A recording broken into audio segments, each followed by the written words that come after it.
when I have phone calls in Spanish, I yell a lot. Like I raise my voice loudly because confidence in Medellin is key to doing business.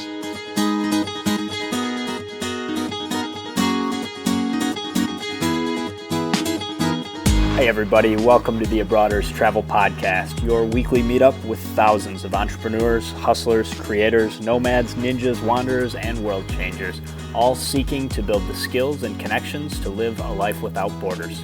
If you want to learn more about what we do or download our entire podcast archive, check out the website, abroaders.com.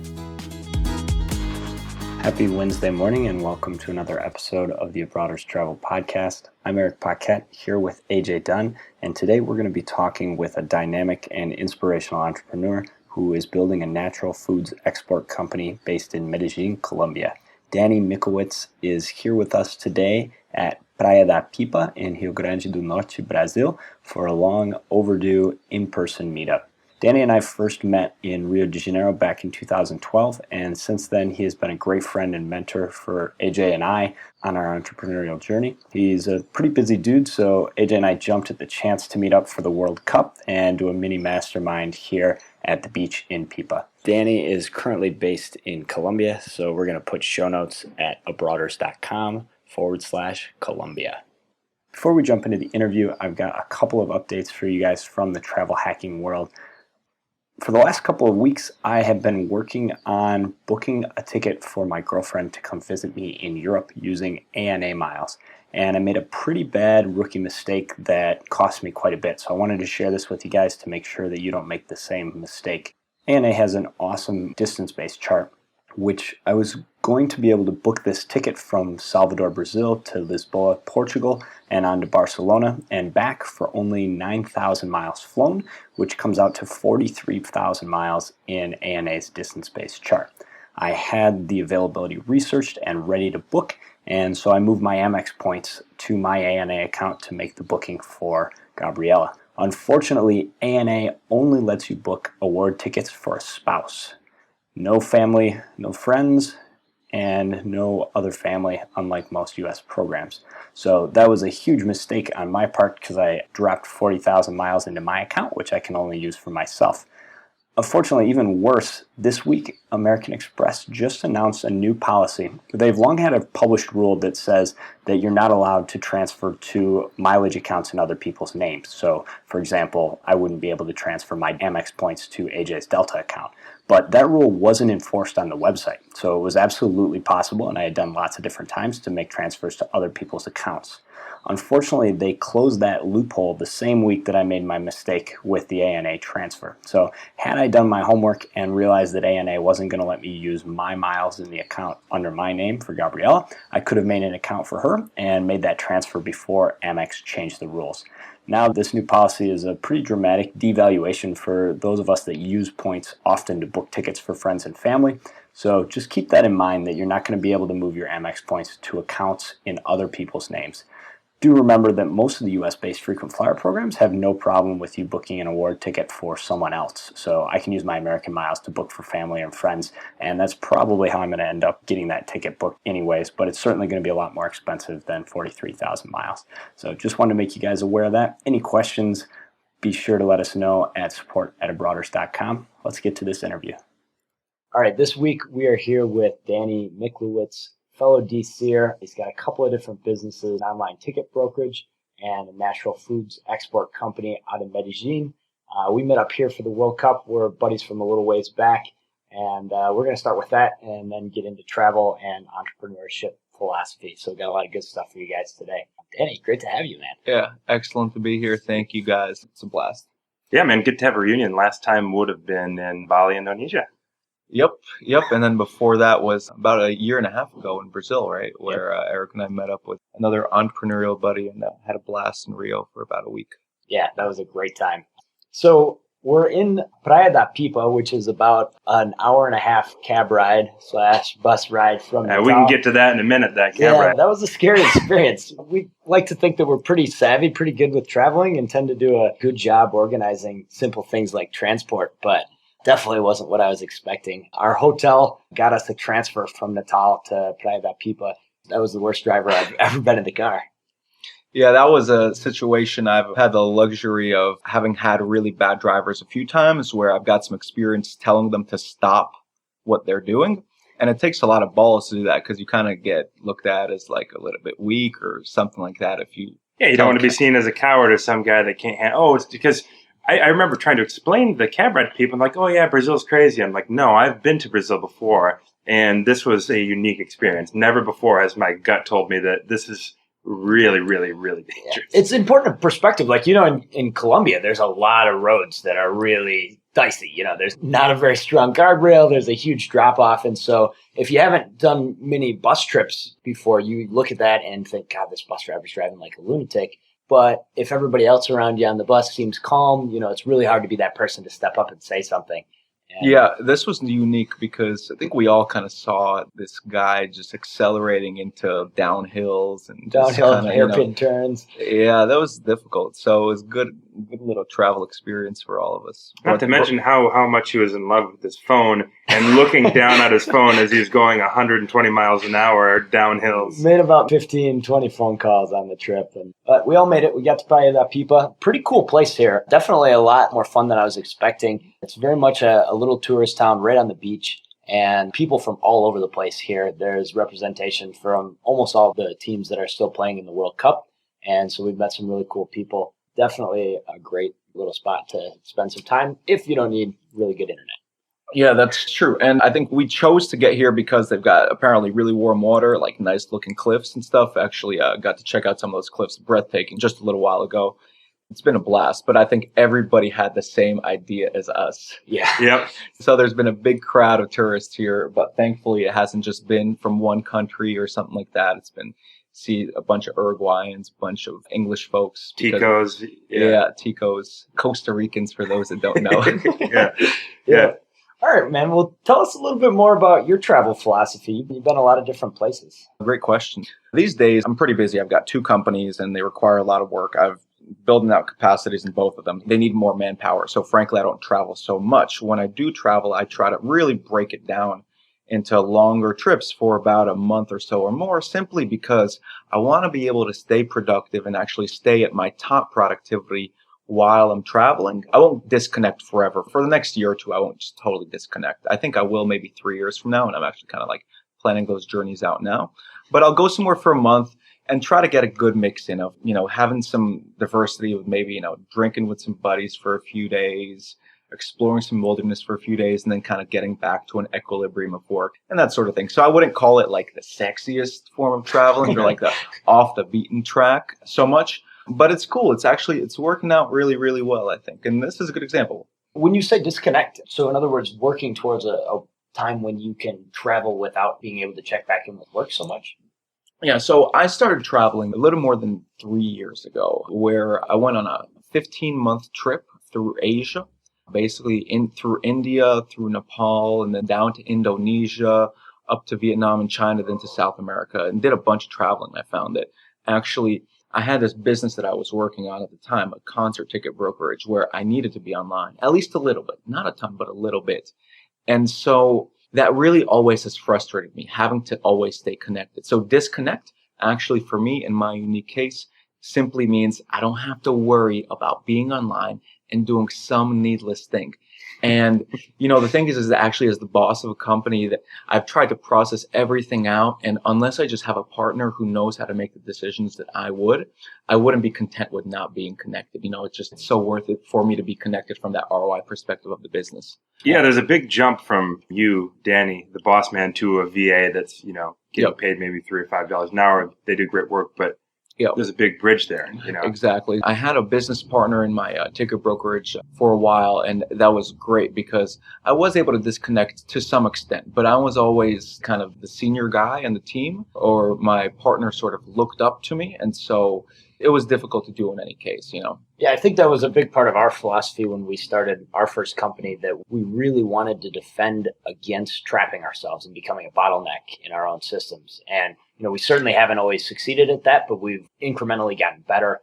and been able to put things in place that can minimize the amount of time. I mean, we still can't check out. It's one of the big advantages to working with AJ is that one of us can be gone for 2 weeks and we know the other person can make those decisions. So I think we're really fortunate to have that trust and that relationship. Yeah, business partners are great. They're great in general. It's always hard to manage a business partner. I think it's sort of like a marriage. You spend a lot of time with them, so you got to be careful with whom you make partnerships with. But and you have to compromise too.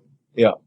Or just trust him. There's some ideas he has that I just don't necessarily get, but he's got a good track record where it usually ends up working out all right. So I'm like, okay, I mean, if he really believes in something, I'll get behind it because it's like he's got a good track record. He's proven. Absolutely. And I think, you got to have mutual support and just kind of goodwill in a partnership too, just because you got to let people make their own mistakes and that sort of thing. But absolutely. But they're so valuable, so valuable. One of the other really good things about the Tropical MBA podcast as well is that they do a really good job of getting into those in-depth discussions about how they manage those types of disagreements, how they plan for the eventuality of we're not going to, see eye to eye on everything. And how do we productively, creatively make that force for positive for the business instead of something that we get hung up on. Yeah, no, absolutely. I remember listening to the Tropical MBA podcast. There's one in particular that hones in on business partnerships and maybe kind of the difficulties of partnerships. And it was fascinating and so interesting and actually relieving to hear them talk about resentment. Was this the one where they had the Empire Flippers on there? No. I Okay, think this was just maybe 10 lessons from business partnership, something like that. And I mean, great podcast, number one. Number two, they talked a lot about resentment. And I noticed that when I've worked with a partner before, I build up resentment. So a lot of my strategies now when I'm working with people is how to make sure I can channel that resentment towards positivity, towards energy that gets us further along the road. And that's something that lets us kind of like take the wind out of each other's sails, that sort of thing. Makes sense, man. Yep. All right. Well, let's talk a little bit about your new gig. I'm really interested in your company, Talim Cacao. It sounds really, really cool. This is a solo venture, right? Yeah. Until now, it's been a solo venture, and I'll tell you a little bit about kind of how that started and what the future holds. When I was traveling in South America, I was always thinking about, the different kind of opportunities and what I could be doing the next few years, because actually my trip was supposed to end at some point. And I was supposed to go back to the States and kind of figure out what to do. And I didn't really want to do that. And so I started to kind of understand that actually, and this is going to be a little bit of a sidetrack, but when I was graduating from college, I wanted to be in real estate. And I wanted to be in real estate. I did everything I could to get into it. And real estate didn't work out because the big financial crisis of 2007 happened. And nobody had a job. And so I actually realized and I decided, listen, Danny, if you're going to be in an industry in the future, why don't you be in one that's growing? And so I looked up an Economist article and I found, import and export's growing. And it's been growing tremendously. And it will continue to grow as long as countries are working more closely together, which has been the rule basically for the last 50, 70 years. Trade will grow. So I was like, Danny, let's try to do something in that.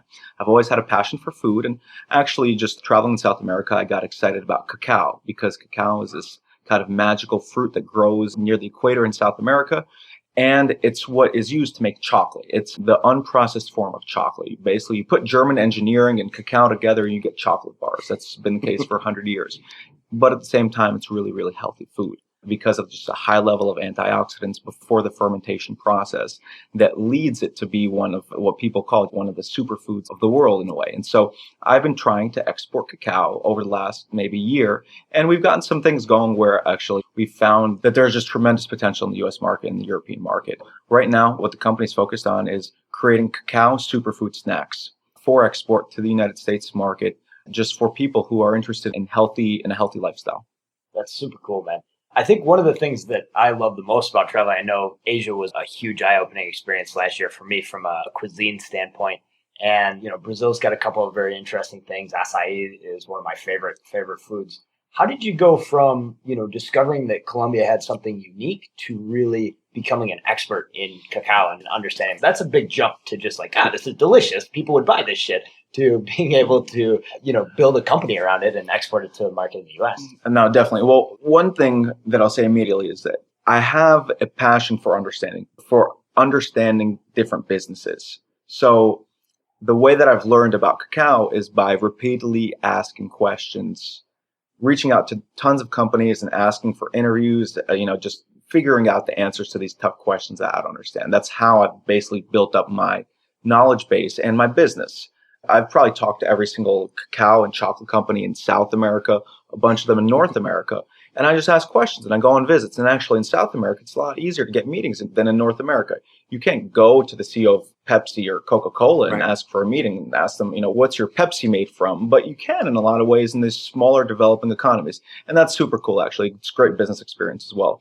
And then over time, these learnings come together and you sort of become an expert in a way. And, if you're thirsty for knowledge, as I am, fortunately, you build that out. So the equation is just, ask a bunch of questions and then you have a bunch of time and you'll figure it out. And I've been patient with myself as well because I've fortunately had another business. Yeah, that's funny. I remember when we were in Ubud, Indonesia, and it looked like you were like a little kid on Christmas when you saw they had cacao there in one of those little coffee shops. I remember you going up, kind of sizing it up. You bought it and you were kind of just, toying around with it. I could tell you definitely had, a keen eye and that curiosity and like, the real interest in getting to intimately know the product. And yeah. And you know what? Just to comment on that, I think I love to travel to find out about these new things. And some people like to travel to do extreme sports or to get involved in language learning. And for some reason, for me, I like to travel to understand local economies and then understand how they translate to what you see in the United States or, how that sort of stuff works. Yeah.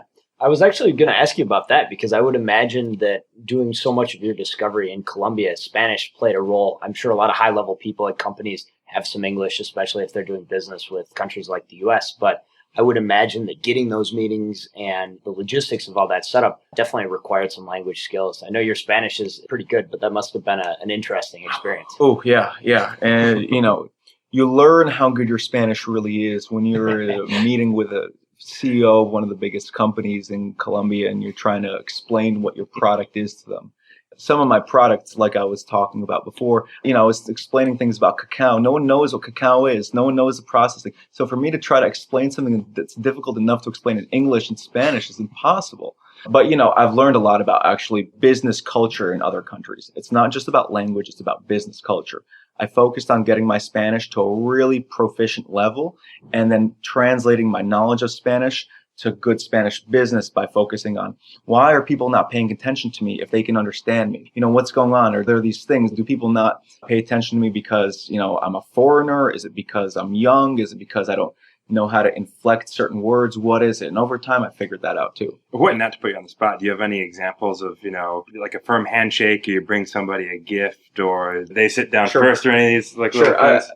My roommates in Medellin have to deal with this constantly. And to the extent that they both have ordered noise-canceling headphones from Amazon.com to Colombia, when I have phone calls in Spanish, I yell a lot. Like I raise my voice loudly because confidence in Medellin is key to doing business. Nobody will listen to you if you don't have confidence. And more so, if you're stuttering around for Spanish word choice, people will remind themselves that you're a foreigner one more time and they'll lose even more respect for you. And as a result, what I do is I talk quickly and I talk very, very loudly and I get off the phone as quickly as possible because nobody likes to talk. No one likes to talk on the phone in Spanish. That's where English is the first language. Nobody likes to do it. I can tell. I've asked everybody and not a single person. Yeah, definitely hard. So tell us a little bit more about Medellin. I visited in 2010 and loved it. It was my favorite place I went to in Colombia, but just scratched the surface. I mean, really, really feel like there's a lot to be discovered there. Tell us a little bit. Yeah, I mean, incredible city, growing so fast in so many ways. People call Medellin a pueblo. The Paisas or the people of Medellin, that's what you call the people of the region. Mm-hmm. Paisas call Medellin a pueblo because it started off as a small town that was a textile town and then just ballooned into this city of 3 million people. And I mean, one, it's got probably the highest quality of life I've ever really lived. It just got a great, great entrepreneurial scene, just a ton of foreigners and a lot of really gifted Colombian entrepreneurs. People from the region are very, very gifted entrepreneurially. It's a city that's really strong in merchants. Okay, so as a result of that, you have this community that is strong in that. And that's what I love about Medellin more than anything. Because I could live in other cities in South America. Not another city has that as much as Medellin does. Besides that, incredible weather, incredible food as well, just the natural fruits and vegetables of the region, that sort of thing. I mean, it's been fantastic since I've moved there. I moved there about 1.5 years ago. And since then, I've had the best roommates I've ever had in my life. A lot of DCers come through. They spend 2 to 6 months there at a time. Colombia is opening up to travel, so I oftentimes get to take trips. Some for visiting farms based on the foods that I'm working with and exporting. Some just for going to the beach or going hiking. And so that's really great. It's affordable. I have a 3-bedroom penthouse that's furnished, and it's like $1,100 a month, something like that.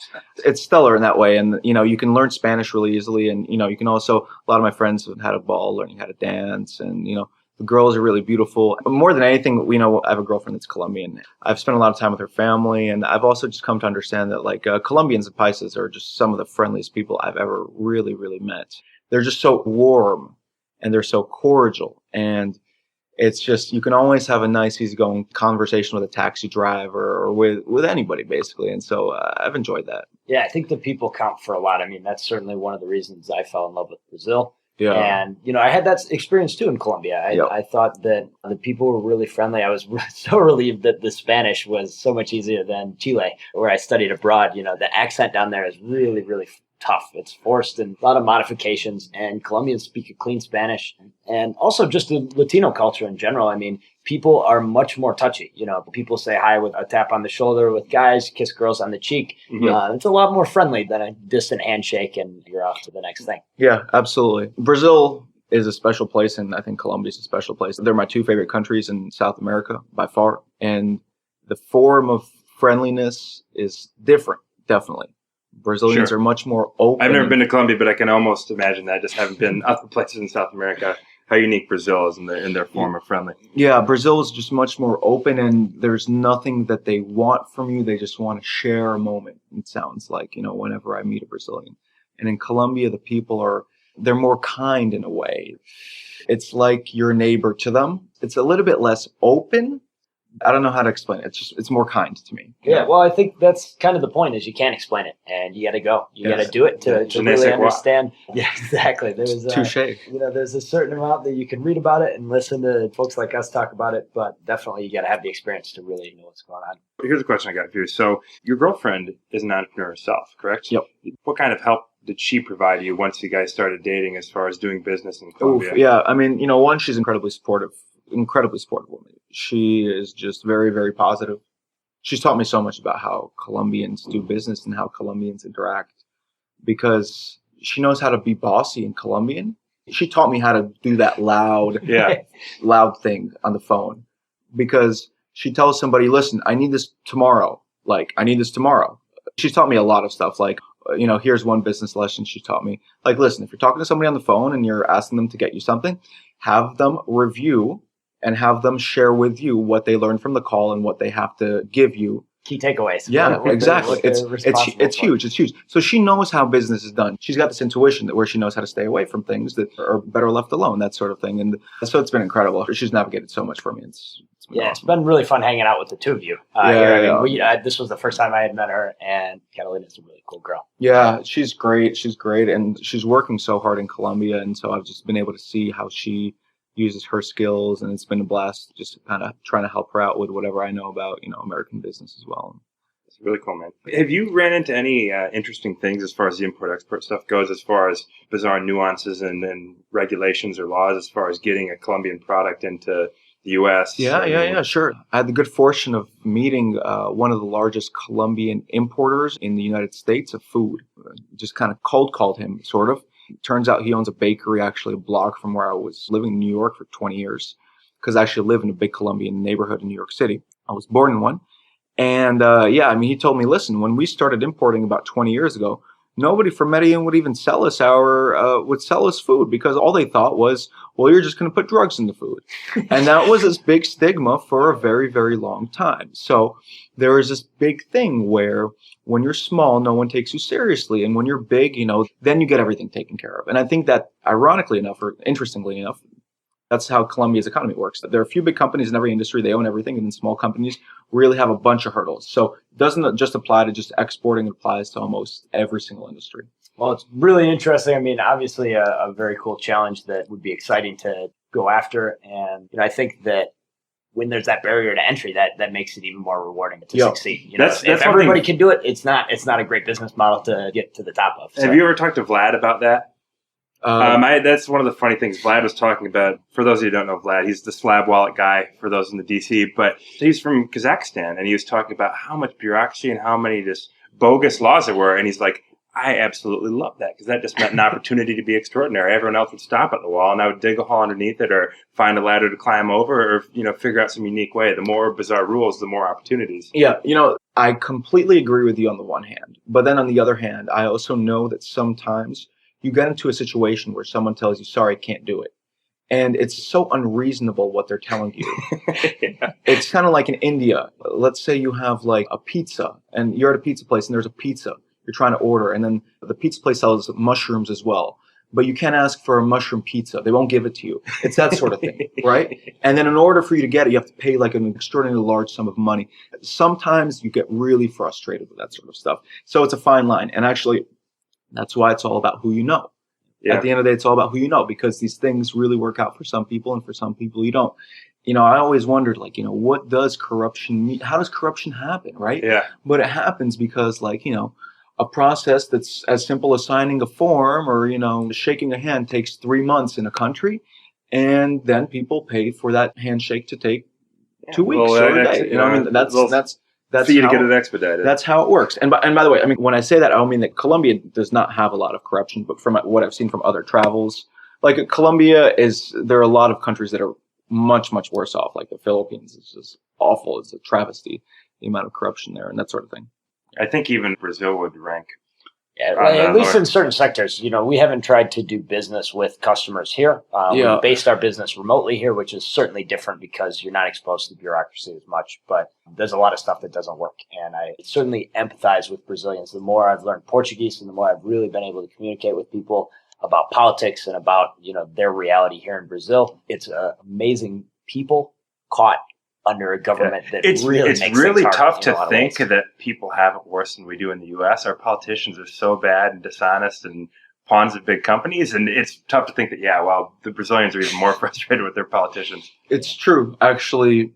I think that I wouldn't do business in Brazil, and I just say that because it's such a big economy. It's so advanced in many ways, but the bureaucratic hurdles are huge. I hear if you want to shut down a company, it's a process that can be drawn out for months where you have to publish something in newspapers that usually just leads you to get extorted. It's a disaster. And there's Vlad's right in many ways, but there is a line that will work where, if you jump over these hurdles, you'll have a competitive advantage. But sometimes those hurdles are just so big that it's not worth it. Really good point. Well, before we go, I guess I'd like to hear kind of what's next for you. Obviously, you've got a lot of work still in front of you with Talin Cacao. But yeah, next year is going to be really exciting. I'm going to be spending a lot more time in the States, actually, having to kind of grow out a sales team and actually having to figure out when I'm going to start investing and importing some pretty heavy machinery because I'll be setting up a factory in Medellin. Factory, on the one hand, is kind of the sexy dream that I have. So I'd love to actually set it up right now. But, you need to actually approach things one step at a time and, with an eye for, is this the right move or is this the right move? So I'll be doing a lot of that. Basically, I'm trying to kind of verify and prove out some products right now. I've got 2 products right now that are in the United States in stores. Tell us also where to buy them. We'll link in the show notes. But yes. I can vouch for this. Is good stuff. We actually were just snacking on it. Just eating it on the pre-show beginning of the show. So I've got a website called tilincacao.com. Tilin is Tilin. What is Tilin? It's the sound of the bell of caravans that are traveling across Colombia, hauling all this good cacao to these towns where the townspeople drink it and eat it and consume it. And so the kind of the mantra of the company is to find the origins of different foods, specifically cacao, but later on other foods. And so we kind of have this idea of this bell that leads us to the origin of where our foods are really grown so that you can be more interested in where does this variety of cacao come from? Where does this variety of, let's say, quinoa, another food that we're working with, come from? If you check out the website, you'll learn more about the brand and the story. And then in just a few weeks, what I'm going to be doing is I'm also launching an Indiegogo campaign. And that's pretty exciting to try to sell some of the first product online at a little greater velocity so that we can raise some money for funding for a third product, which I think is a little bit more kind of sophisticated in just kind of the numbers of how we can distribute it to a wide audience and that sort of thing. Cool, man. Sounds really awesome. I know I speak for both AJ and I in saying that we're very excited to see how this develops, and Yeah, wish definitely. you the absolute best. Yeah, man, definitely. It's been great chatting with you guys and getting your feedback on the product. Hearing that you guys like it is awesome. You know, I mean, you hear enough positive reviews from people, and you know you've got a winner. Yeah, I think you're not on something. I think you found it now. The key is just figuring out how to get it in the door, man. Exactly. How to expose it to people. And so, ironically enough, I have to travel to the United States for long periods of time to finally figure this stuff out. So, in a way, I'm coming full circle on my trip because, I kind of got to Colombia thinking, hey, what am I going to do? You know, I'm going to enter the U.S. on my terms or on somebody else's terms, right? You know, and so actually being able to come back to the United States on my terms that's in some way that was kind of the goal. Pretty cool, man. You left to Colombia with a ticket brokerage company, and now you leave with, a new baby of a chocolate company. Yeah, exactly. Thought you were going to say new baby. Yep. All right, man. Well, thanks for joining us. I know that this has been a really valuable trip just syncing up with you. It's been a long time. We talk every once in a while online, but to be able to sit down in person and talk business. Yeah. I mean, I've learned a ton from you guys about traveling and frequent flyer miles and, you know, what you guys are doing in your business to really push the envelope. So it's awesome. It's awesome to connect and sync up like this. So I want to give you an alley-oop real quick. Danny shared Yes. a great tip for American Airlines that I use all the time as far as getting a hold of them. They got some awful times. I'll let you serve that one up to is that everybody. that's the Brazil one? Yeah. Oh, yeah. So whenever I try to book a partner reward on American Airlines, I'll call into their Sao Paulo office and with the one sentence of Portuguese I really, really know, I'll ask, do you speak English? And then I'll proceed to book my award. They all speak English, by the way. I'll proceed to book my award on the Brazilian site. Basically, there is a 1 minute wait time when you call American Airlines in Brazil compared to about a half an hour wait time when you call American Airlines in the USA. So you're able to book a partner award flight in about 20 minutes versus an Save hour. me countless hours of bashing my head into the wall. So we'll post the phone number for the American Airlines Sao Paulo office in the show notes. That's all for us this week. Thanks for joining us. We'll be back 8 a.m. Eastern Standard Time next Wednesday, I believe. I believe that we will win, man. Hey, thanks again, Danny. Yeah, thanks a lot. Thanks a lot for having me. This week's International Jam is a recommendation from our buddy Harry Duran over at Podcast Junkies. The track is called The Beatdown. It's by Cedar and Soil. Really like this one, so I hope you guys enjoy. They've also got a SoundCloud channel that you should definitely check out, and we'll link over to that in the show notes. See you guys next week. I wanted to keep you by my side, 'cause I dig the groove in your stride. Dig deep, the well is known to hide. I wanted to show you my day and my night, but there's no one left inside. Hey Brothers, don't be shy. Hop over to the website and join our email list for exclusive travel hacking content. If you like what we're up to, the best way you can support the show is by leaving us a 5-star review on iTunes. Lastly, we would love to hear from you, so send your show feedback to Eric or AJ at abroaders.com. We will see you next week. Tonight, inside the promise.